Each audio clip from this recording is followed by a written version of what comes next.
Hi, my name is, as you're saying, Yadav. So I'm an entrepreneur, co-founder of a company called xylo. We are an MIT spin-out custom analytic company with an AI-powered, platform, primarily for enterprise business. We think, and this session is more about entrepreneurship. So I'm a serial entrepreneur. I already built and exited a company before. This is my second venture. After my sabbatical break, went to MIT Sloan with my MBA.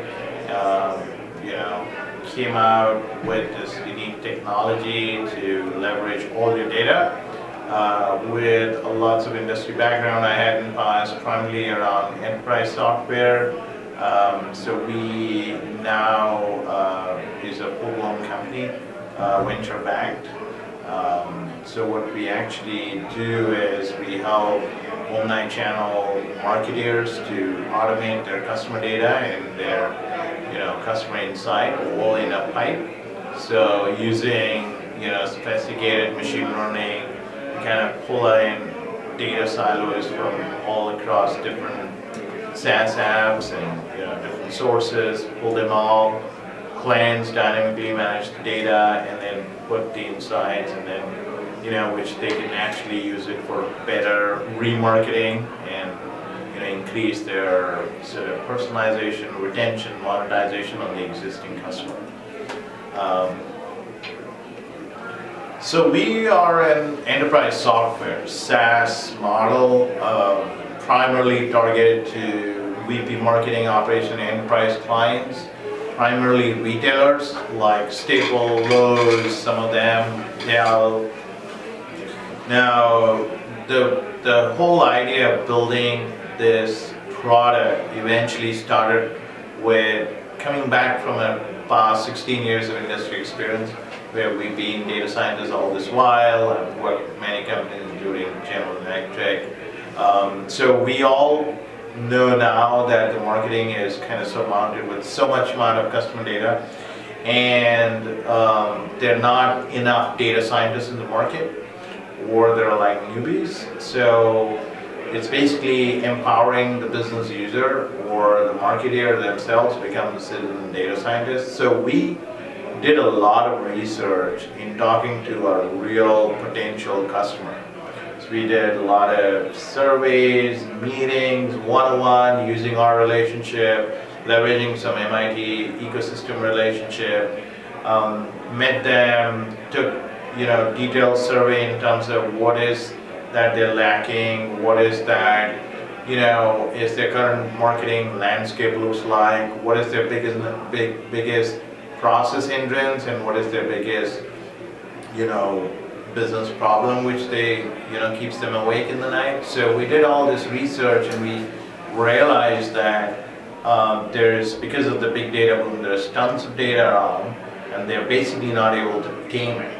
So as long as somebody can really help them tame it, and then leverage analytics models and all of that, which they can leverage into using ongoing customer analytics-led marketing, or like continuous marketing campaign, which basically help them identify which customer is going to buy more, and then remarketing and retention marketing and all of those things.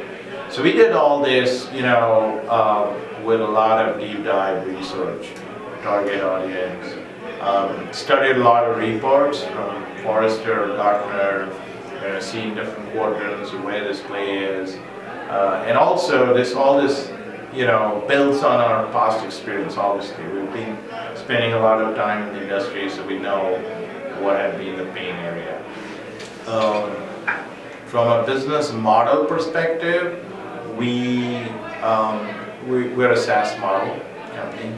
So the way it works is we have an annual ARR fixed money, which is based on a certain number of sources, where we pull data from the end client, pretty big volume of customers, which they want us to do customer intelligence. So we're a customer analytic platform. So it starts with known customer base, and that comes into our pipe, and then we kind of leverage it back and bring it back, that insight, into their Salesforce or their marketing automation tool and all that.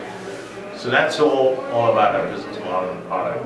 The way we're thinking of scaling this is, right now we started up with few customers, build the product over time, bootstrap the company, build it from services to product. Now we are doing a lot of thought leadership content.